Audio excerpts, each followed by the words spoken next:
If your air conditioner keeps freezing up even after you've cleaned the coils and drain pan and checked refrigerant levels, there's probably something else going on that's messing with your system. So, first off, make sure your air filter is clean because a dirty filter can block airflow, making the evaporator coil freeze up.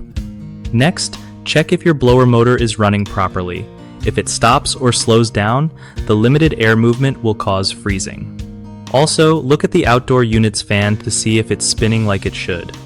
If it's not, heat won't dissipate properly, causing cold spots. You mentioned the motor contactor might be sticking.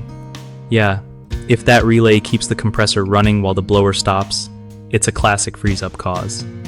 Another thing is the liquid line restriction. If there's a blockage or kink in the refrigerant line, it can mess with pressure and cause ice buildup.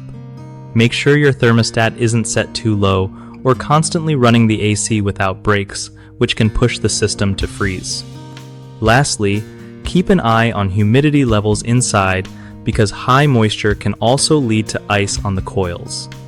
One of the most common mistakes is ignoring airflow problems like dirty filters or broken fans, which makes your evaporator coil freeze and messes with cooling efficiency. Fix it by regular filter changes and making sure all fans run smoothly. Another issue is the stuck motor contactor in the outdoor unit. It keeps the compressor running when it shouldn't, and you can fix that by having a pro test and replace that relay if needed. The third frequent problem is liquid line restrictions caused by clogs or kinks in refrigerant lines. This creates pressure drops that freeze your coil.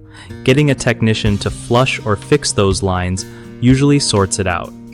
BigHomeProjects.com is super helpful for homeowners trying to find reliable local contractors who really know their stuff. It also helps contractors get connected with people who need work done, making the whole process easier and more trustworthy.